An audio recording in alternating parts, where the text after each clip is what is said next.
हे guys, good evening. Good evening, सभी का बहुत बहुत स्वागत ऑलिव बोर्ड के इस एक्सक्लूसिव सेशन में।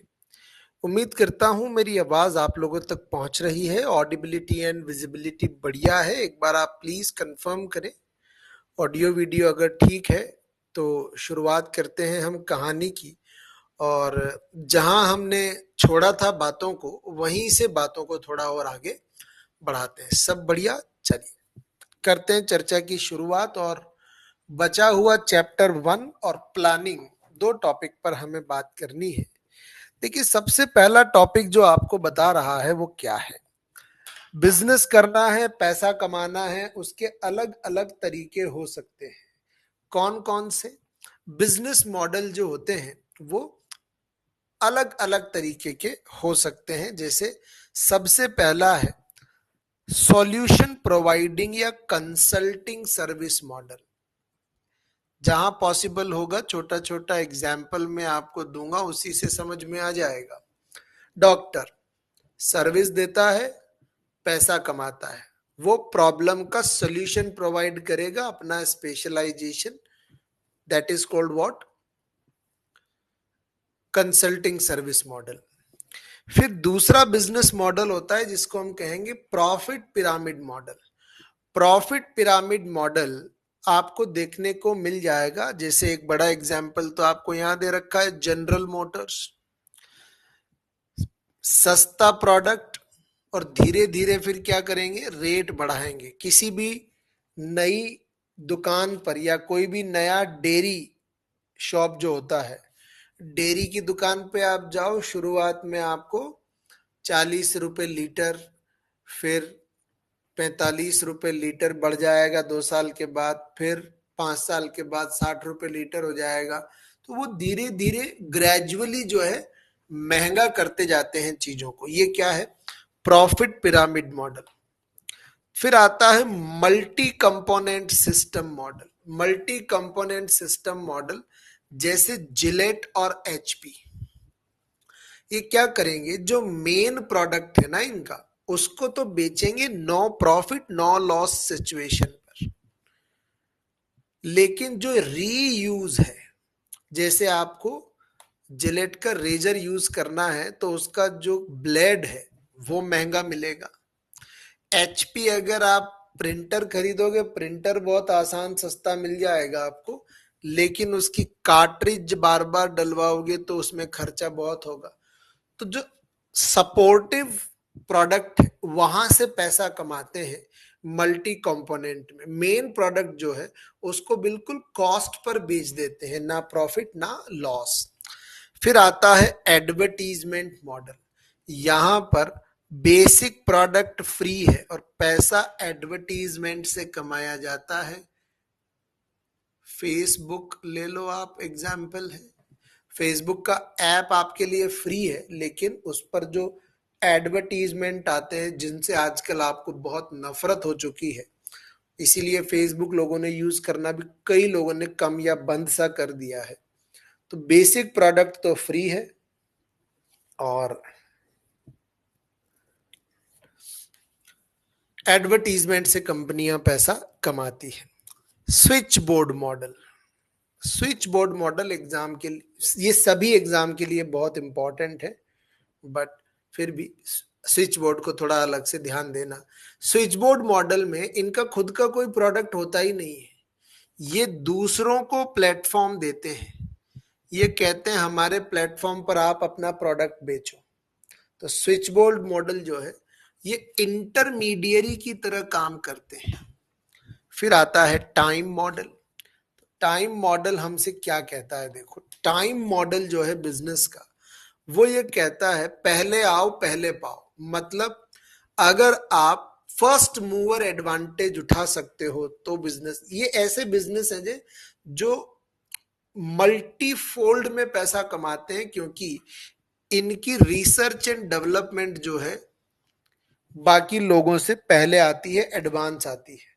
तो आप देखो एलॉन मस्क इस कैटेगरी में आता है। टाइम मॉडल, जितने भी स्टार्टअप्स हैं वो इस कैटेगरी के अंदर आ जाते हैं, स्टार्टअप्स। स्टार्टअप्स जो हैं वो इसमें आ जाएंगे। पहले आपका आइडिया, नया आइडिया अगर आपका है तो आप पैसा कमाओगे। जैसे मैं आपको इंडियन एग्जांपल दूं, एक पेटीएम इसमें आता है। जितना पैसा यूपीआई के मार्केट में पेटीएम ने शुरू में कमाया, फिर बाद में तो बहुत से आ गए, उन्होंने फिर कुछ नहीं कमाया। एक आता है efficiency model. Sorry, efficiency model हमसे क्या कहता है? एफिशिएंसी मॉडल वो है जो मार्केट को मैच्योर होने का इंतजार करते हैं। ये पुराने, जिसको कहते हैं ना ट्रेडिशनल बिजनेसमैन जो होते हैं, ये मार्केट को मैच्योर करते हैं। प्रोडक्ट यहाँ पे कैसा मिलेगा आपको? स्टैंडर्ड कैटेगरी का प्रोडक्ट मिलेगा। जब आपकी ब्रांडिंग इतनी जबरदस्त हो गई, बड़ी ब्रांडिंग हो जाने के बाद फिर आप एक सस्ता, कम मार्जिन वाला ऐसा प्रोडक्ट लॉन्च करते हो जो बहुत से लोगों के काम का हो, मास अपील का जो प्रोडक्ट है। वहां अपनी ब्रांड वैल्यू, पुरानी बनाई गई ब्रांड वैल्यू के दम पे ये बहुत पैसा कमाते हैं। जैसे मैं आपको एग्जांपल देता हूं, रिलायंस का एग्जांपल ले लो आप। तो रिलायंस बड़े बिजनेसेस में था, फिर अचानक से वो लेके आए एक मुफ्त टेलीकम्युनिकेशन सर्विसेज। सिर्फ 4,000 रुपए में फोन, 3,000 रुपए में फोन, 1,999 में फोन। तो मार्केट ने रिलायंस के नाम पर उस जियो के उस लॉन्च को इतना एग्रेसिवली एक्सेप्ट किया कि जो दूसरे कॉम्पिटिटर्स थे उन सबको गिरा दिया उसने। कुछ एग्जाम्पल्स यहाँ दिए हुए हैं, वॉलमार्ट, डेल। इंडिया की बात करो आप तो ये डी मार्ट करके एक चलता है इंडिया में, ये भी इसी कैटेगरी में आएगा। फिर आता है ब्लॉकबस्टर मॉडल। ब्लॉकबस्टर मॉडल क्या कहता है? आपके पास कोई पेटेंट है, जैसे आपने कोई दवा बना ली कैंसर को मिटाने की, तो अब उस पेटेंट सेफ्टी की वजह से, मतलब आपके पास, आपने कोई मूवी बनाई है, उसकी इतनी डिमांड है कि उसका कोई भी क्लिप, कोई भी गाना अगर कोई यूज करेगा तो रॉयल्टी से पैसा कमाओगे आप। तो यहाँ पर प्रॉफिट जो है वो रॉयल्टी ड्रिवन है। यहाँ पर स्टार अपील, अब वो सिकंदर करके पिक्चर आ गई, किसी काम की नहीं है लेकिन फिर भी वो चल जाएगी, कम से कम 70, 80, 100 करोड़ तो कमाएगी ही कमाएगी। ब्लॉकबस्टर मॉडल, स्टार अपील पे चलता है इनका business. Profit multiplier model. Profit multiplier model हमसे क्या कहता है? देखो, प्रॉफिट मल्टीप्लायर मॉडल कहता है कि जो मेन प्रोडक्ट है ना, वो आपके लिए हमेशा लॉस मेकिंग रहेगा, लेकिन उस लॉस मेकिंग प्रोडक्ट की मार्केटिंग इतनी जबरदस्त होगी कि उससे रिलेटेड जो दूसरे प्रोडक्ट है वहां से आप बहुत पैसा कमाओगे। जैसे वॉल्ट डिज्नी के जितने भी कार्टून कैरेक्टर्स हैं, ये सब लॉस मेकिंग है, लेकिन इन कार्टून कैरेक्टर्स के बेस पर जो पार्क्स बने हैं, मर्चेंडाइज बने हैं, जो इन कार्टून कैरेक्टर्स को किसी दूसरे कमर्शियल में यूज करने के लिए जो लाइसेंस दिया जाता है, उनसे पैसा कमाते हैं ये। प्रॉफिट मल्टीप्लायर मॉडल में जो मेन प्रोडक्ट होता है वो किसी दूसरे प्रोडक्ट से सिनर्जी जनरेट करता है। मेन प्रोडक्ट तो लॉस मेकिंग ही निकलेगा 90% केसेस में, बट उसकी पॉपुलैरिटी इतनी ज्यादा हो गई कि वो दूसरी जगहों पर बिक जाएगा। बच्चों के बैग्स के ऊपर, वाटर बॉटल्स के ऊपर, टिफिन बॉक्सेस के ऊपर, ज्योमेट्री बॉक्सेस के ऊपर, शूज में, कपड़ों में, इन सब में कार्टून कैरेक्टर्स के थ्रू वॉल्ट डिज्नी बहुत पैसा कमाता है। एंटरप्रेन्योरशिप मॉडल, ये स्टार्टअप्स के लिए है प्योरली।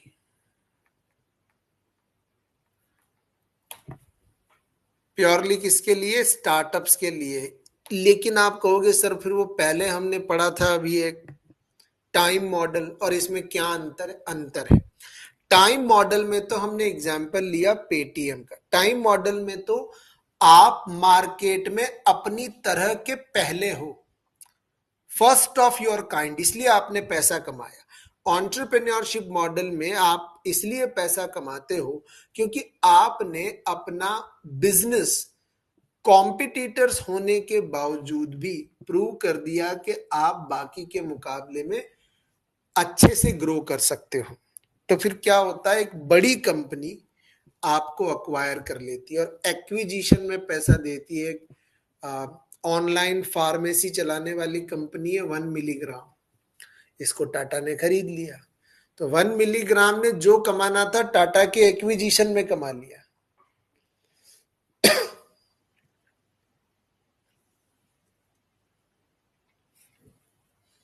बताओ। फिर एक आता है de facto industry standard model.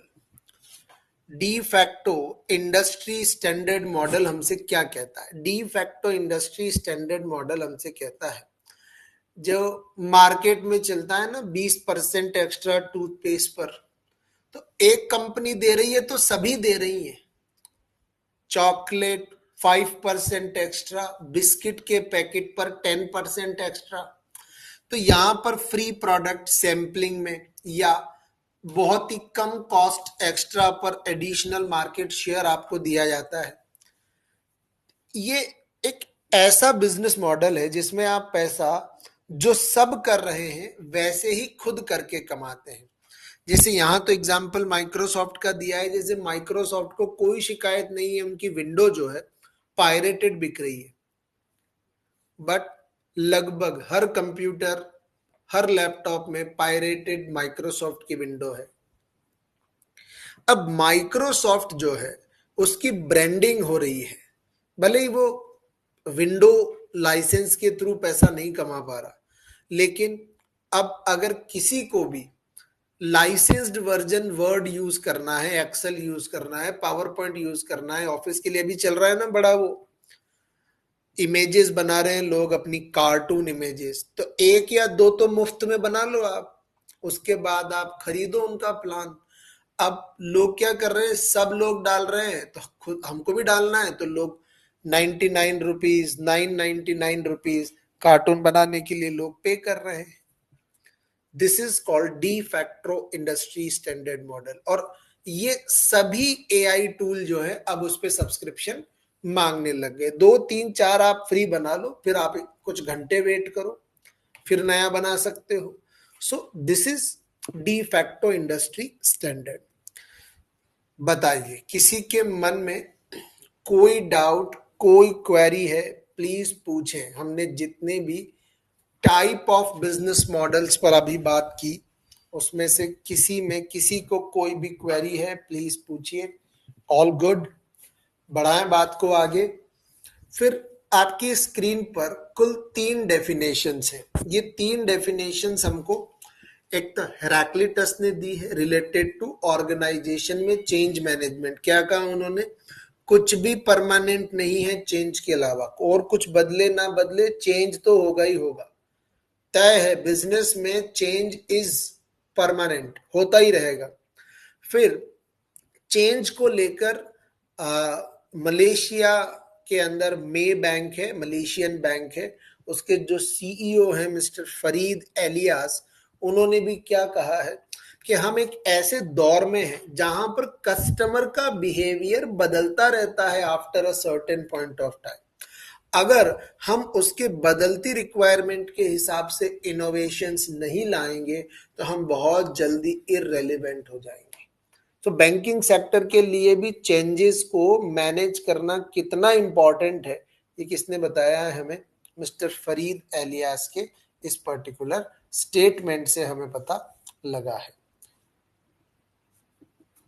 फिर एम्प्लॉय मैनेजमेंट पर पीटर ड्रकर की बात हमें ध्यान रखनी चाहिए। पीटर ड्रकर ने एम्प्लॉयज को मैनेज करने के लिए 2 बातें कही। क्या? कि अगर आप एक अच्छे मैनेजर हो तो आप अपने एम्प्लॉयज के लिए ऑब्जेक्टिव सेट कर सकते हो, रिसोर्सेज अरेंज कर सकते हो, उन्हें मोटिवेट कर सकते हो, उनके साथ कम्युनिकेट कर सकते हो, उनके लिए परफॉर्मेंस के स्टैंडर्ड तय कर सकते हो और उनकी परफॉर्मेंस का क्या कर सकते हो, मेजरमेंट कर सकते हो। कितनी बातें बोली उन्होंने।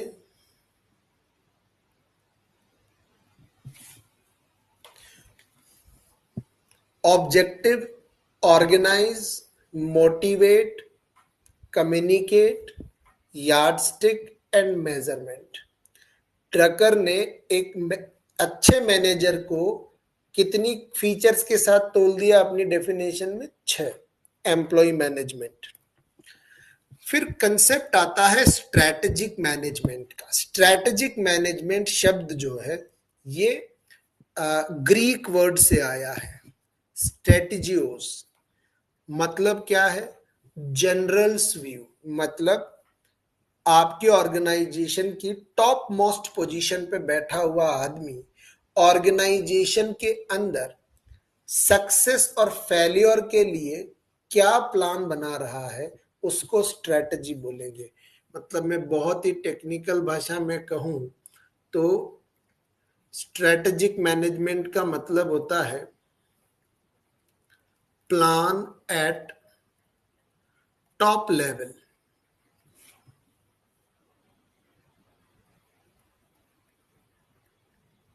Deciding going concern. मतलब ऑर्गेनाइजेशन स्ट्रेटेजिक मैनेजमेंट पे डिपेंड करेगा ऑर्गेनाइजेशन आपका लॉन्ग रन में चलेगा या नहीं चलेगा। तो ग्रीक वर्ड है और ये मीनिंग हमको याद जरूर रखना है। अब स्ट्रेटेजी के कुल 5 कंपोनेंट हैं। क्या क्या? मिशन, विजन, क्लाइंटल, रिसोर्सेस और प्रेजेंट एंड फ्यूचर की जर्नी, ये स्ट्रेटजी में शामिल होता है। क्या डिफरेंस है मिशन और विजन में? समझो आप, विजन तो मैं आपको एक बेसिक एग्जांपल से बताता हूं, क्योंकि विजन और मिशन आपको कभी भी टेक्निकल डेफिनेशन से याद नहीं होगा, आप इसे हमेशा कंफ्यूज करेंगे। ठीक है, तो आप इसको इस तरीके से समझो, मिशन का मतलब और विजन का मतलब एक एग्जाम्पल से समझो आप। विजन का मतलब तो यह है, जैसे अगर आप क्रिकेट खेलते हो तो आप सोचते हो कि जब मैं रिटायर हूं तो मुझे दुनिया के महानतम बल्लेबाजों में जाना जाए। ये तो क्या है? आपका विजन। जब मैं रिटायर हूं तो मुझे दुनिया के महानतम बल्लेबाजों में जाना जाए, ये आपका विजन है। अब इस विजन को पूरा करने के लिए आपके अलग अलग मिशन हो सकते हैं। जैसे आपको ग्राउंड में किसी से झगड़ा नहीं करना, यह आपका विजन हो सकता, यह आपका मिशन हो सकता है। आपको सभी प्लेयर्स के साथ पोलाइटली बिहेव करना है, यह आपका मिशन हो सकता है। आपको हर मैच में रन बनाने हैं, यह आपका मिशन हो सकता है। जरूरत पड़ने पर आपको अपना अपॉर्चुनिटी सेक्रीफाइस करना पड़े, यह आपका मिशन हो सकता है। तो बहुत सारे मिशन जब आपके लिए पॉजिटिवली वर्क करेंगे तब आपका विजन आपको अचीव होगा। जैसे एक बैंक सोचता है कि जब भी याद किया जाए कि एम्प्लॉय के लिए, कस्टमर के लिए सबसे बढ़िया बैंक कौन सा है, दोनों के लिए, सिर्फ एम्प्लॉय के लिए नहीं और सिर्फ कस्टमर के लिए नहीं। जब दोनों के नजरिए से सबसे बढ़िया बैंक की बात हो तो पंजाब नेशनल बैंक का नाम आए। ये पंजाब नेशनल बैंक का क्या है? विजन है। अब इसे पूरा करने के लिए पंजाब नेशनल बैंक क्या कह रहा है कि हम कस्टमर की नीड लॉन्च करेंगे, हम हमारे एम्प्लॉइज को अच्छी वर्किंग कंडीशंस देंगे, हम उनको एक्सप्लॉइट नहीं करेंगे, हम कस्टमर को परेशान नहीं होने देंगे, हम डोर टू डोर सर्विसेज देंगे। ये क्या है? ये सब मिशन है। जब भी कोई स्ट्रैटेजी बनेगी उसमें मिशन होगा, विजन होगा, कस्टमर को ध्यान में रख के बनाई जाएगी स्ट्रैटेजी। स्ट्रैटेजी ऑर्गेनाइजेशन की रिसोर्सेस पे डिपेंड करती है कि हमारे पास आज कितने रिसोर्सेज हैं और हमको जो ऑब्जेक्टिव अचीव करना है फ्यूचर में, वहां तक पहुंचने के लिए मुझे और कितने रिसोर्सेज की जरूरत पड़ेगी। तो अवेलेबिलिटी और रिक्वायरमेंट दोनों आपके स्ट्रेटजी का पार्ट होना चाहिए। फिर एक ही डेफिनेशन नहीं है साहब स्ट्रेटेजिक मैनेजमेंट की, हैम्ब्रिक और फ्रेडरिक्सन ने भी एक डेफिनेशन दी। उनका क्या कहना था स्ट्रेटेजिक मैनेजमेंट को लेकर? उन्होंने कहा सेंट्रल इंटीग्रेटेड और बाहर की चीजों को ध्यान में रखकर, मतलब अपने कॉम्पिटिटर को ध्यान में रखकर। ये एक बार आपसे एग्जाम में पूछा गया है, कॉम्पिटिटर ओरिएंटेड। अब देखो एक्सटर्नल बड़ा नॉर्मल शब्द दिखता है, लेकिन पिछली बार एग्जाम में था। कॉम्पिटिटर को ध्यान में रखकर जो प्लानिंग बनाई जाती है उसे स्ट्रेटेजिक मैनेजमेंट कहते हैं। इस ओपिनियन के ऑथर कौन थे? और वहां पे ऑप्शन में फ्रेडरिक्सन था, हैम्ब्रिक भी नहीं थे, सिर्फ फ्रेडरिक्सन थे। तो यही हमारा आंसर होगा। देन एल्फ्रेड चैंडलर जूनियर ने भी एक डेफिनेशन दी। तो जूनियर साहब ने क्या कहा? ये दोनों भी इंपॉर्टेंट हैं, एक बार आ चुके हैं तो दोबारा भी आ सकते हैं। जूनियर साहब ने क्या कहा? Long term goal, basic long term goal, मतलब इसके बिना आपके बिजनेस का सक्सेस पॉसिबल नहीं है। तो basic long term goal strategic management को किसने कहा है? मिस्टर जूनियर ने। फिर पॉटर साहब कहाँ पीछे रहने वाले थे? पॉटर साहब ने भी कहा एक ऐसा प्लान जो आपको कॉम्पिटेटिव एडवांटेज दे दे, उसको हम क्या कहेंगे? स्ट्रेटेजिक प्लान कहेंगे या स्ट्रेटेजिक मैनेजमेंट कहेंगे। पॉटर, जूनियर, हैम्ब्रिक एंड फ्रेडरिक्सन तीनों की स्ट्रेटेजिक मैनेजमेंट की डेफिनेशन। और एक स्ट्रेटेजी में कुल 5 कंपोनेंट होने चाहिए। बताओ कोई डाउट है किसी के मन में तो वो पूछो। आप क्या पूछना चाह रहे हैं? आप लास्ट स्लाइड, कौन सी लास्ट स्लाइड? आप कोई एक स्पेसिफिक कोई क्वेरी है तो वो आप पूछिए। अंजनी जी कौन सी वाली लास्ट स्लाइड? आप एंटरप्रेन्योरशिप मॉडल पूछना चाहते हैं? एंटरप्रेन्योरशिप मॉडल स्टार्टअप्स के लिए है, मतलब आप एक स्टार्टअप बनाओ, उसकी वैल्यू क्रिएट करो, साबित करो कि उस स्टार्टअप में ग्रो होने की प्रोबेबिलिटी है और अपना वो बिजनेस बेच दो आप किसको? एक बड़े ऑर्गेनाइजेशन को, वहां से पैसा कमाओ। That is entrepreneurship model. Bharat Kumar ji test crackers batch के टाइम पे होगा, पहले हम सिलेबस कंप्लीट करेंगे। क्रैश बैच में कोई क्लास में टेस्ट नहीं होगा, ठीक है?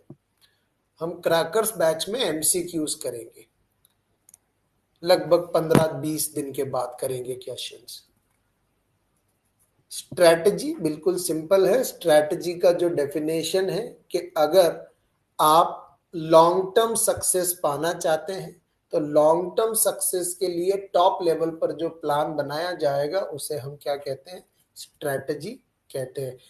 जनरल जो टॉप मैनेजमेंट पे जो लोग बैठे हुए हैं उनकी ओपिनियन को स्ट्रैटेजिक मैनेजमेंट कहा जाता है। अब स्ट्रैटेजी हमारी 3 तरीके की हो सकती है। एक हो सकती है कॉर्पोरेट स्ट्रैटेजी, ये टॉप मैनेजमेंट पे बनेगी। बिजनेस स्ट्रैटेजी ऑर्गेनाइजेशन में मिडिल मैनेजमेंट पे बनेगी। और फंक्शनल स्ट्रैटेजी ऑपरेशनल लेवल को हम लोग बोलचाल की भाषा में लोअर लेवल भी बोलते हैं, लोअर लेवल मैनेजमेंट भी हम इसे बोलते हैं। तो ये मैनेजमेंट के 3 अलग अलग लेवल पर बनने वाली स्ट्रेटजीज के नाम है। टॉप मैनेजमेंट पर जो स्ट्रेटजी बनती है उसे कॉर्पोरेट स्ट्रेटजी कहते हैं।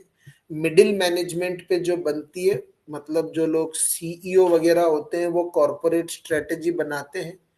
जो मैनेजर्स होते हैं वो बिजनेस स्ट्रेटजी बनाते हैं। और जो सुपरवाइजर्स होते हैं फैक्ट्री के अंदर वो क्या बनाते हैं? फंक्शनल स्ट्रेटजी बनाते हैं। स्ट्रेटेजिक मैनेजमेंट के कुल 4 कंपोनेंट, अगर हम स्ट्रेटेजिक मैनेजमेंट को कंप्लीट सिनेरियो में देखें सबसे पहले करनी पड़ेगी एनवायरमेंटल स्कैनिंग। एनवायरमेंटल स्कैनिंग को हम डिटेल में डिस्कस करेंगे अलग से, कोई मतलब इन चारों में इंपॉर्टेंट ही अकेला ही है, तो पूरा डिटेल में डिस्कस करेंगे। जब भी आप स्ट्रेटजी बनाओ तो ऑर्गेनाइजेशन के अंदर क्या चल रहा है वो भी आपको पता होना चाहिए, और ऑर्गेनाइजेशन के बाहर क्या चल रहा है वो भी आपको पता होना चाहिए। जब आप इंटरनल एक्सटर्नल स्टडी कर लेंगे, स्कैनिंग का मतलब है स्टडी करना, फिर हम स्ट्रेटजी बनाएंगे, इम्प्लीमेंट करेंगे और बार बार उसे रिव्यू करेंगे कि जो हमने सोचा है ऑर्गेनाइजेशन उसी दिशा में चल रहा है या नहीं। एनवायरमेंटल स्कैनिंग इंटरनल की जो मैं बात कर रहा था, इंटरनल में दो एनालिसिस हमें नाम याद रखने हैं। एक होता है स्वॉट एनालिसिस, एक होता है गैप एनालिसिस। और एक्सटर्नल में हमें एक नाम याद रखना है पेस्टल एनालिसिस।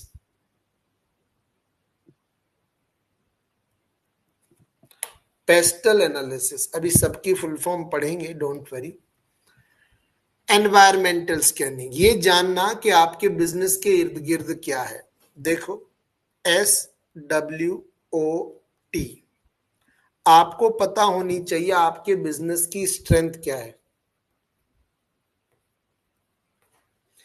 आपको पता होना चाहिए बिजनेस की वीकनेस क्या है, पता होना चाहिए मार्केट में आपके लिए क्या क्या अपॉर्चुनिटीज अवेलेबल है, और आपको पता होना चाहिए बिजनेस के लिए थ्रेट कहां कहां से आ सकता है। ये तो strength, weakness, opportunity and threat की बात हो गई। एक होता है गैप एनालिसिस, ये दोनों इंटरनल की बात कर रहे हैं हम। गैप में क्या होता है, हम आज कहां हैं एज अ ऑर्गेनाइजेशन, आपको पता होना चाहिए कि टुडे आपकी क्या पोजीशन है और फ्यूचर में आप कहां तक जाना चाहते हो। इस गैप के लिए जो रिसोर्सेज आपको चाहिए, उन रिसोर्सेज के अरेंजमेंट के लिए ये स्टडी की जाती है। फिर पेस्टल की बात अभी थोड़ी देर में हम करेंगे, पहले कुछ एग्जाम्पल देख लेते हैं। एसबीआई का विजन दिया हुआ है। एसबीआई कहता है कि जब भी हमें याद किया जाए, ट्रांसफॉर्मिंग इंडिया के बैंक के रूप में याद किया जाए। पंजाब नेशनल बैंक वाला मैंने आपको बताया था, हम मोस्ट प्रेफर्ड बैंक बनना चाहते हैं कस्टमर्स के लिए, बेस्ट प्लेस टू वर्क बनना चाहते हैं एम्प्लॉयज के लिए, और इकोनॉमी और इंडस्ट्री के लिए एक स्टैंडर्ड स्टैब्लिश करना चाहते हैं कि हर बैंक हमें फॉलो करे। मिशन क्या है एसबीआई का अपने विजन तक पहुंचने के लिए? Simple, responsive and innovative financial solution provide करना। पीएनबी का क्या है? वैल्यू क्रिएट करना अपने कस्टमर, इन्वेस्टर और एम्प्लॉयज के लिए। जब तीनों के लिए वैल्यू क्रिएट होगी तभी तो फर्स्ट चॉइस बनेंगे वो। तो ये दो विजन और मिशन आपको एसबीआई पीएनबी के जरूर याद करने हैं। बताइए, किसी के मन में कोई डाउट है? प्लीज पूछें आप। Any one, any doubt, any query. इसी के साथ हमारा ये पहला टॉपिक जो है वो होता है कंप्लीट। तो पहले बताओ, पहला टॉपिक पढ़ के आपको इतना क्लियर हो गया होगा, याद करने की चीजें बहुत है, बहुत सारा कंटेंट मैंने आपके लिए बहुत कंसाइज किया है। तो जो मैं आपको दे रहा हूं उसमें अब कम मत करना, आप जितना मैंने दिया है उसको आपको अच्छे से याद करना है। पहले यहां तक बताइए, कोई डाउट, कोई क्वेरी? क्लियर है सब कुछ? मॉडल्स हमने डिस्कस किए थे, बहुत इंपॉर्टेंट है वो। ये विजन और मिशन और विजन इंपॉर्टेंट है। अभी करेंगे पेस्टल, अभी आएगा, चिंता मत करो, पेस्टल आएगा, प्लानिंग में आएगा।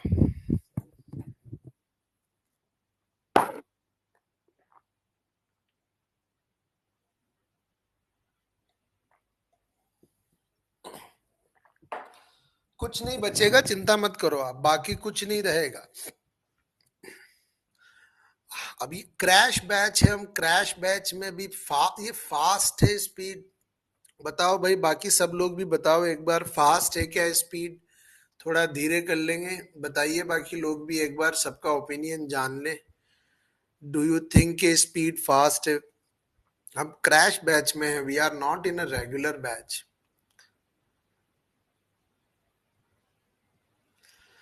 इससे धीरे में फिर आप लोगों के लिए बड़ा बोरिंग हो जाएगा। इफ यू विश मैं थोड़ा स्लो कर दूंगा, मुझे पर्सनली कोई प्रॉब्लम नहीं है, 2 4 5 लेक्चर ऐड कर लेंगे। But believe me, Kumar ji आप बताइए कैसे, मतलब स्पीड आपको कैसे लग रहा है? आप समझो, आप, मैं आपको बताता हूँ, ये सारा पर्सपेक्टिव का खेल है। आप स्पीड पे ध्यान मत दो। आप तो, जैसे अभी आपने ऊपर पूछा कि सर मेरे दिमाग से वो स्ट्रेटेजी वाला पॉइंट चला गया, तो आप तो पूछो कि सर मेरे दिमाग से वो चला गया, मेरे को नहीं पकड़ में आया, तो मैं डिस्कस करूंगा उसको दोबारा। आपको टेंशन नहीं करनी। जैसे अभी मिस्टर खेरनार साहब ने पूछा कि सर वो पेस्टल रह गया, तो मैं बताऊंगा कि नहीं रहा, मैं करवाऊंगा, चिंता मत करो आप। तो कभी भी कोई टॉपिक आपको लगे, किसी को भी लगे, है ना, जैसे बाकी सब कह रहे हैं स्पीड ठीक है, लेकिन फिर भी मेरे लिए तो सबकी वैल्यू इंपॉर्टेंस है, सबका ओपिनियन का इंपॉर्टेंस है। तो कुमार साहब आपको कहीं भी लगे कि सर ये वाला पॉइंट थोड़ा आप तेज बता गए, थोड़ा एक बार वापस बता दो, बिलीव मी मैं बताऊंगा। ठीक है, स्पीड हम और धीरे कर देंगे, आप लोगों के लिए बड़ा बोरिंग हो जाएगा, आप लोग बोर हो जाएंगे, आपको ऐसा लगेगा आपको मतलब बहुत बोरिंग लगेगा।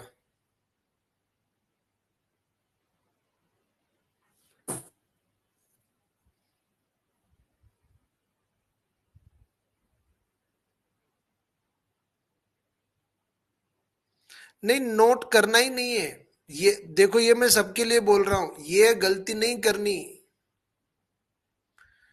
ध्यान रखना आप लोग, आप है ना, नोट वोट कुछ नहीं करना, ये मार्किंग में खुद करते हुए चल रहा हूं। आपको तो बस मेरी बात सुननी है। मैं किसी टॉपिक में जो एग्जाम्पल देके समझा रहा हूं, अगर वो आप लोगों को लग रहा है कि सर आपने जो एग्जाम्पल दिया वो मेरे को नहीं समझ में आया, तो आप मेरे से पूछो कि सर ये एग्जाम्पल नहीं समझ में आया। ध्यान रखना आप इस बात को। आपको नोट्स बनाने ही नहीं है, ये सब पीडीएफ मिल रही है आपको, रोज दे रहा हूं मैं, डेली लेक्चर का पीडीएफ आपको ऐप में मिलेगा। डेली लेक्चर का पीडीएफ आपको डेली मिलेगा, इंपॉर्टेंट चीजें उसमें मार्क्ड मिलेंगी, लिखी हुई मिलेंगी, जो मैं स्क्रीन पे लिख रहा हूं सब कुछ मिलेगा। आपको खुद को कुछ भी नोटिंग नहीं करनी है प्लीज। आप सिर्फ मेरी बातों पे ध्यान दें, एग्जाम्पल पे ध्यान दें। आपके लिए क्लास सिर्फ सुनने की है, प्रिंट भी निकालने की जरूरत नहीं है। डेली का लेक्चर डेली देख लो एक बार पीडीएफ से, बस आज मैंने जो पढ़ाया उसको आप सिर्फ मॉर्निंग में मोबाइल ऐप पर ही पीडीएफ में देख लो। प्रिंट आप निकालना चाहते हैं, आपकी चॉइस है, आप निकाल लें। बाकी मैं यही कहूंगा, सिर्फ एक बार उसे देख लें, कॉन्फिडेंस रखें अपने ऊपर, हो जाएगी चीजें एक बार देखने में आराम से। आईओएस पे नहीं है अनुज जी, है आईओएस वालों को तो वेबसाइट के थ्रू, वेब पोर्टल के थ्रू ही एक्सेस करना पड़ेगा। चलिए प्लानिंग की बात कर लेते हैं। ठीक है, प्लानिंग के बारे में बात करते हैं। प्लानिंग क्या है? अब आप सब जानते हैं प्लानिंग क्या है। ये सोचना कि काम करना कैसे है, मुझे सीआईबी का एग्जाम निकालना कैसे है, उसके बारे में सोचना प्लानिंग है। अब बिजनेस में जब प्लानिंग की बात करते हैं तो ये प्लानिंग के कुछ फीचर्स हैं जो आपके सामने स्क्रीन पर है, और इनमें से कुछ बातें बहुत इंपॉर्टेंट है। जैसे प्लानिंग मैनेजमेंट का एक फंक्शन है, ये तो आसान बात है, POSDC प्लानिंग ही है जहां से मैनेजमेंट की प्रोसेस शुरू होती है। प्लानिंग अंधेरे में तीर चलाने वाला काम नहीं है, प्लानिंग की जाती है किसी ऑब्जेक्टिव को ध्यान में रखकर। जैसे आपके दिमाग में क्लियर है, आपको शाम को 7 से 11 पढ़ाई करनी है, तो पहले आपने टारगेट सेट किया कि मुझे सीआईबी क्रैक करना है, इसलिए आपने टारगेट सेट किया। ये इंपॉर्टेंट है। प्लानिंग क्या है? परवेसिव फंक्शन है। परवेसिव का मतलब क्या है? परवेसिव का मतलब है it required at every level of management. तो देखो आप लोग नोटिस करो, जहां भी मुझे ये लगा कि सिर्फ वर्ड से आपको मीनिंग नहीं समझ में आएगा, मैं लिख के दूंगा आपको, आपके नोट्स में ये सब लिखा हुआ रहेगा, तो आपको परेशान होने की जरूरत नहीं है। मतलब प्लानिंग ऐसा नहीं है कि सिर्फ टॉप लेवल पे ही चाहिए, प्लानिंग ऑर्गेनाइजेशन में हर लेवल पर चाहिए। प्लानिंग साल में एक दिन का काम नहीं है, रोज का काम है। प्लानिंग दिमाग का खेल है, इंटेलेक्चुअल प्रोसेस है। प्लानिंग फ्यूचर बनाती है, ये इंपॉर्टेंट है। और इसमें क्या याद रखना है हमें कि डिसीजन मेकिंग सेपरेट फंक्शन नहीं है, इंक्लूडेड इन प्लानिंग। ये आपके एग्जाम में पूछा गया है 2 बार कि डिसीजन में मतलब उसमें दिया गया था फंक्शंस ऑफ मैनेजमेंट, उसमें डिसीजन मेकिंग भी ऑप्शन में था। तो ध्यान रखना, डिसीजन मेकिंग जो है वो मैनेजेरियल फंक्शन या मैनेजमेंट फंक्शन का पार्ट नहीं है। पीओएसडीसी में कहीं पे भी डिसीजन मेकिंग नहीं है, डिसीजन मेकिंग प्लानिंग का पार्ट है, मैनेजेरियल फंक्शन का सेपरेट पार्ट नहीं है। तो ये हमें ध्यान रखना है। अब बात करते हैं हम, प्लान बनाओ तो कैसा होना चाहिए। प्लान स्मार्ट होना चाहिए। स्मार्ट का मतलब खूबसूरत से नहीं है यहाँ, स्मार्ट एक एक्रोनिम है। S means specific, M measurable, A achievable, R realistic और टी टाइमली। प्लान कैसा होना चाहिए, स्मार्ट। और स्मार्ट की फुल फॉर्म क्या है, specific, measurable, achievable, realistic and timely. Target जो भी बनाओ, प्लान जो भी बनाओ, फिक्स होना चाहिए, स्पेसिफिक होना चाहिए, उसको वैल्यू में मेजर किया जा सके, आपकी कैपेबिलिटी में होना चाहिए जिसे आप पूरा कर सके। रियलिस्टिक होना चाहिए, किसी ना किसी ने उसको किया हुआ हो पहले। और टाइम बाउंड होना चाहिए कि 6 महीने में पूरा करना है, 1 साल में पूरा करना है, टाइम बाउंड होना चाहिए। ये स्मार्ट एक्रोनिम हमें किसने दिया था, मिस्टर जॉर्ज टी डोरान ने हमको दिया था। स्मार्ट में भी आखिरी में टी है, इनके नाम में भी टी है, इससे आप इसे याद रख सकते हो। प्लानिंग का वैसे तो कोई डिसएडवांटेज नहीं है, पर एक डिसएडवांटेज आपको याद रखना है एग्जाम के लिए, और वो क्या है कि प्लानिंग से कई बार एक्टिविटी डिले हो जाती है। प्लानिंग से क्या होता है, एक्टिविटी क्या हो जाती है, लेट हो जाती है। इसीलिए इसको कहते हैं हम death by plan.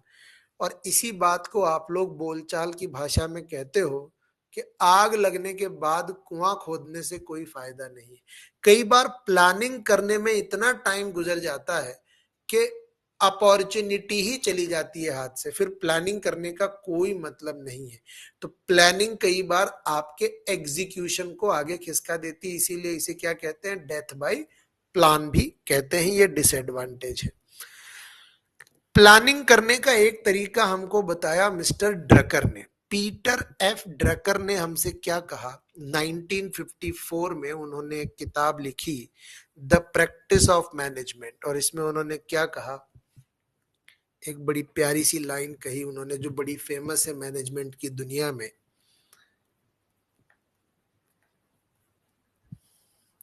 In trial of controlling everything, आप सब पे भी लागू होती है ये, दुनिया के हर इंसान पे लागू होती है। In trial of controlling everything you and up controlling nothing. अगर आप सब कुछ प्लान करने की, सब कुछ कंट्रोल करने की कोशिश करेंगे तो अंत में आपको पता लगेगा कि आप कुछ भी प्लान नहीं कर पाए, कुछ भी कंट्रोल नहीं कर पाए। मैनेजमेंट बाय ऑब्जेक्टिव इसीलिए प्लानिंग का एक ऐसा तरीका है जो कहता है कि जितने भी आपके टीम के लोग हैं, देखिए सब कुछ आप कंट्रोल नहीं कर सकते। आप अपनी टीम के लोगों को, अपने साथ जो लोग जुड़े हुए हैं उन लोगों को कुछ कुछ जिम्मेदारियां दे और उनको उन्हीं के ऊपर छोड़ दे। मैं आपको एक एग्जांपल देता हूं, आप सब लोग ऐसा करते होंगे। आप में से आ, आप में से जितने भी मेल कैंडिडेट हैं और अगर वाइफ हाउस वाइफ है तो आपने हो सकता है कि उनको ये रिस्पॉन्सिबिलिटी दे रखी हो कि यार राशन में क्या आएगा, घर में कैसे डेकोरेशन होगा, कोई मेहमान आएंगे तो वो कैसे मैनेज होंगे, वो उन्हें करना है। बच्चे कब पढ़ेंगे, कब सोएंगे, कब उठेंगे, ये जिम्मेदारी आपने उनको दे रखी है। अब अगर आप उनके रोज के काम में इंटरफेयर करेंगे, दे विल फील डिस्टर्ब। आप क्या करो, हर महीने देखो कि उन्होंने जो किया है वो बेहतर किया कि नहीं किया। जो फीमेल मेंबर है उन्होंने मेल मेंबर को ये जिम्मेदारी दे रखी that your duty is to earn. If she is doing everything for the family at home, it is your responsibility that you go work hard, earn and grow. So वो भी continuously आपको observe करेंगी that you are trying hard or not to grow in your work or in your job.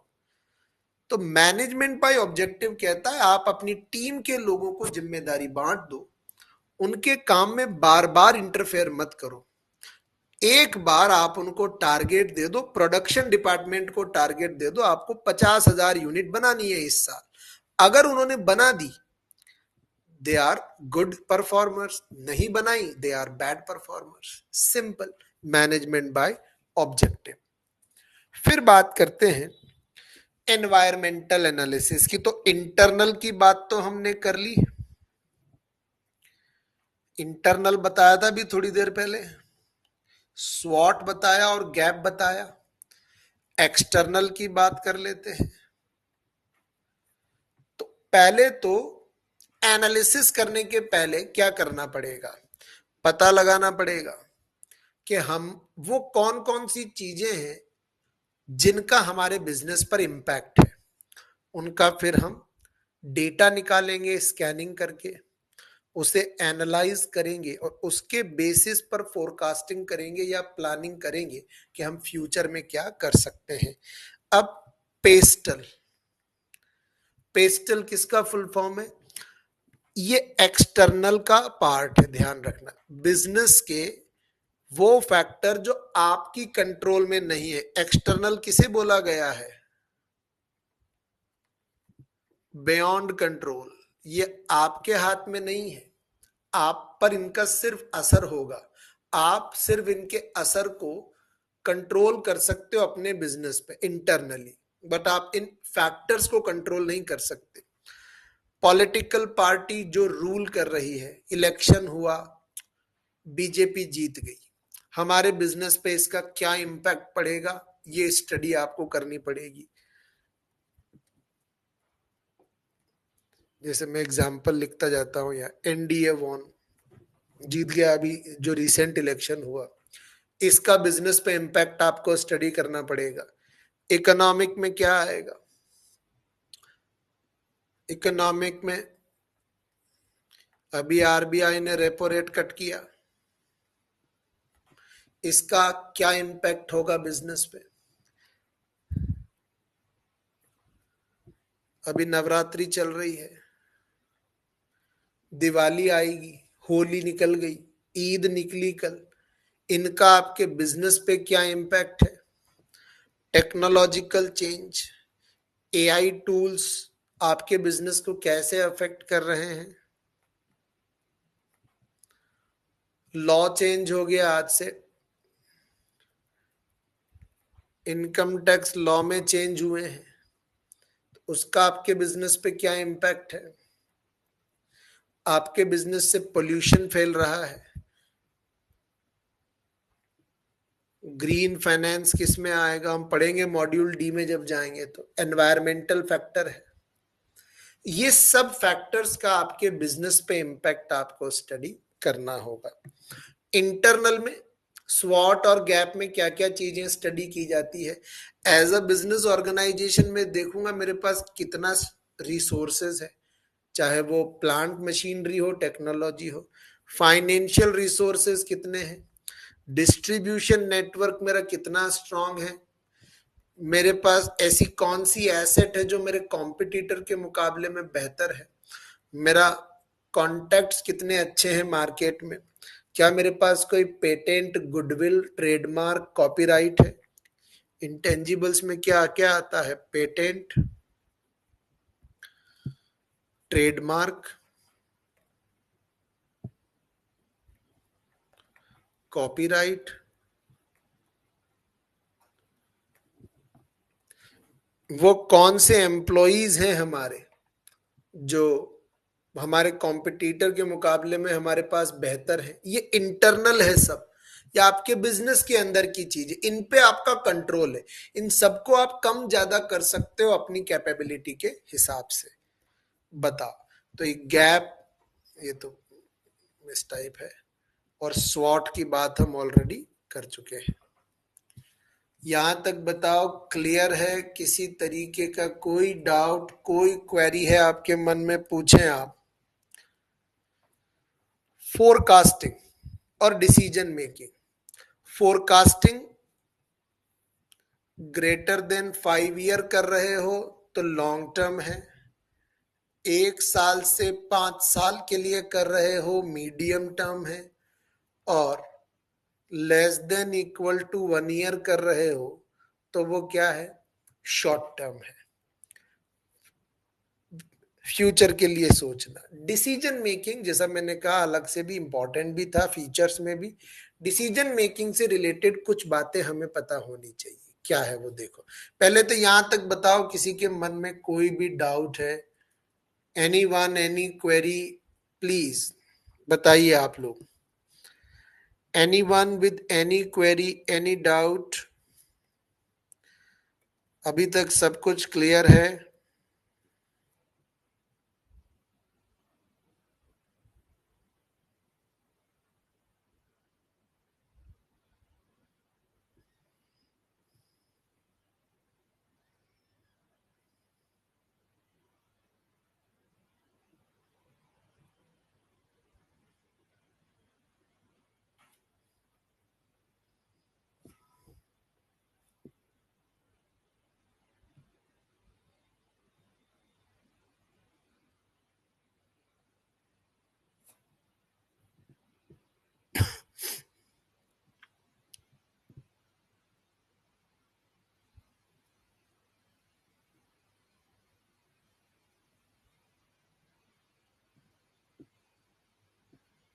एक second दीजिए मुझे।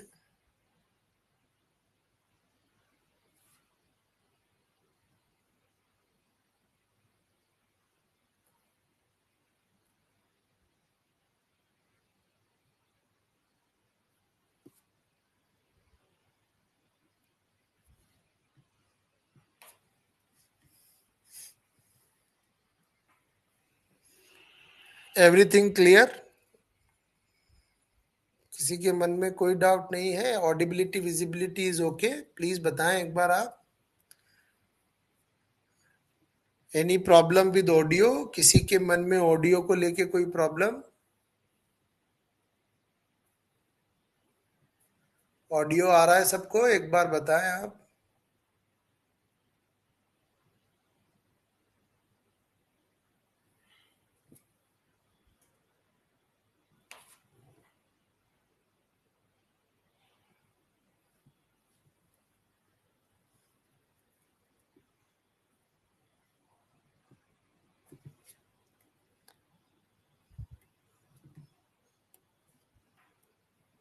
मुझे check करने दो एक बार, देखें ऑडियो को लेके कोई प्रॉब्लम है क्या।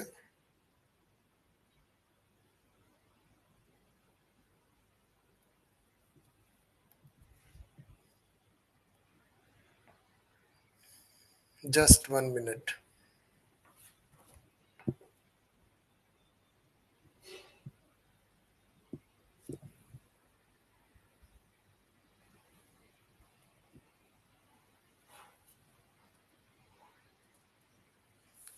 ओके है, कोई प्रॉब्लम नहीं है। अभी एक्चुअली किसी ने कहा प्रॉब्लम है, इसीलिए मैं थोड़ा चेक करने बैठ गया उसको। All okay. चलिए, तो आखिरी बात कर लेते हैं हमारे इस चैप्टर की, फिर हमारा प्लानिंग कंप्लीट हो जाएगा। देखिए, प्लान सिंपल सी बात है। डिसीजन मेकिंग, डिसीजन जो लेना पड़ेगा वो एज अ बिजनेसमैन आपको सर्टेनिटी में डिसीजन लेना पड़ सकता है, रिस्की सिचुएशन हो सकती है और अनसर्टेनिटी हो सकती है। ठीक है, ध्यान से समझना आप इसको, बहुत सिंपल सी बात है। आज आपकी शादी की सालगिरह है और आप विश करना भूल गए मैडम को। ठीक है, घर पे जाके आप बेलन से पिटोगे, इसमें कोई शक है आपको? Any doubt in this? Certainty, जहां आपको पता है कि एग्जैक्टली जो आपने डिसीजन लिया विश नहीं करने का, उसका आप पर क्या असर बीतने वाला है। तो घर पे बेलन से पिटना तय है आपका, कोई नहीं बचाने वाला आपको। ठीक है, दूसरा दूसरा रिस्की सिचुएशन की बात करते हैं। रिस्की सिचुएशन का मतलब क्या है? आपने उन्हें विश तो कर दिया था, आपने उन्हें विश तो कर दिया था, लेकिन आप उनके लिए गिफ्ट नहीं लाए आज। आपको ये तो पता है यार, मैंने उठते ही विश कर दिया था तो बहुत ज्यादा नाराज तो नहीं होगी, लेकिन मैंने गिफ्ट नहीं दिया। अब बैलेंस से पिटाई भी हो सकती है और शायद नहीं भी हो, don't know. You are in a risky situation. Partially आपको पता है कि नाराज तो होना तय है, बट पिटाई होना तय है नहीं है, this is I don't know. Uncertainty का मतलब क्या है? अनसर्टेनिटी का मतलब यह है आपने विश भी कर दिया, आपने गिफ्ट भी दे दिया, साड़ी दे दी आपने गिफ्ट में, पिछले 10 साल से साड़ी दे रहे हो आप, आपको नहीं पता साड़ी से वो खुश होंगी, या हो सकता है आपको दो बात सुना दे कि ये क्या हर बार लाल रंग पीले रंग की साली साड़ी उठा लाते हो, कुछ नया भी दो, कभी कुछ ज्वेलरी भी दो, कुछ महंगा भी दो। ये क्या 1000 रुपए की साड़ी चिपकाई, 365 दिन का हिसाब सिर्फ 1000 रुपए की साड़ी में? बाबू साहब, ये तो बहुत नाइंसाफी है। 3 रुपए रोज का एवरेज लगाया तुमने मेरी शादी का। तो यू डोंट नो, अनसर्टेनिटी में आपको पता ही नहीं है सामने वाला बिहेव क्या करेगा। शी में बी वेरी हैप्पी कि यार वाह यार बहुत अच्छी साड़ी दे दी तुमने, एंड शी में बी वेरी एंग्री, ये क्या हर बार एक जैसी साड़ी उठा लाते हो। क्लियर है? बिजनेस में भी यही 3 कंडीशंस बनती है। डिसीजन लेने के लिए आपके पास सारा डेटा हो तो सर्टेनिटी, अधूरा डेटा हो रिस्क, बिल्कुल ही डेटा ना हो uncertainty. You get that point? Supriya ji, अलग से कोई ग्रुप नहीं है, we don't have any group. किसी भी सब्जेक्ट में ग्रुप बनाना officially it is not allowed. अगर किसी ग्रुप में बना, किसी सब्जेक्ट में बना हुआ है, इट्स वेरी गुड। मैं बात कर लूंगा विद माय टीम, अगर वो अलाउ करते हैं, if they allow as a organisation. अगर बीआरबीएल में आपका बना हुआ है ग्रुप, कोई नहीं, हम लोग एबीएफएम में भी बना लेंगे, there is no problem. Group बनाने में कितना सा टाइम लगता है, ठीक है। चलिए, अब डिसीजन मेकिंग की एक आखिरी बात और समझ लो। डिसीजन मेकिंग की एक आखिरी बात, डिसीजन मेकिंग के 3 प्रिंसिपल हैं और ये बहुत इंपॉर्टेंट है आपके एग्जाम के लिए। क्या है? देखिए, प्रिंसिपल ऑफ डेफिनेशन। पहले प्रॉब्लम को डिफाइन करो। जब भी आप सॉल्यूशन निकाल रहे हो या डिसीजन ले रहे हो, डिफाइन इशू। बताओ पहले कि श्रीमती जी क्यों नाराज है, सबूत। नाराज हैं, उसके सबूत होने चाहिए। सबूत कैसे दिखाओगे आप? शरीर पर पड़ी हुई लाल लाल निशान। जब बेलन से पिटोगे तो शरीर पे निशान दिखेंगे ना, उसको हम क्या बोलेंगे? प्रूफ है साहब कि नाराज है। प्रिंसिपल ऑफ आइडेंटिटी मतलब डिसीजन लेते वक्त आपको बताना पड़ेगा इम्पैक्ट। किस चीज का इम्पैक्ट? सोल्यूशन का। बताओ कि जब आपने डायमंड की रिंग खरीद के दी तब मिला है शाम का खाना, नहीं तो भूखे पेट सोना पड़ता। You get my point?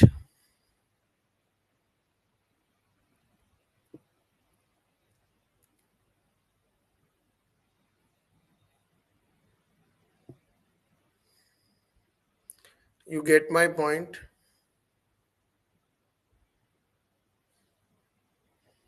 बताइए, तीनों प्रिंसिपल्स क्लियर हैं? कोई डाउट, कोई क्वेरी, कोई भी आपके मन में बात है, पूछिए।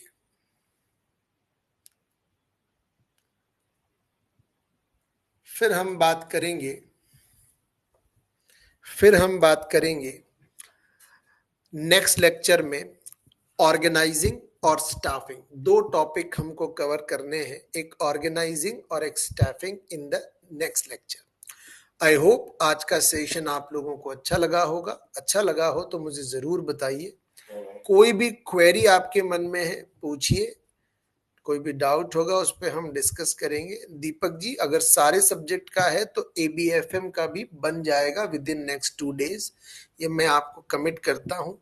ABFM का हम लोगों ने ग्रुप इसीलिए डिलीट किया था क्योंकि मुझे कहा गया था by the management that we are not allowed to create groups, personal groups, subject wise groups, इसीलिए वो हटाया था। वो वापस बन जाएगा, इसमें हार्डली 1 मिनट लगता है, कोई प्रॉब्लम उसमें नहीं है।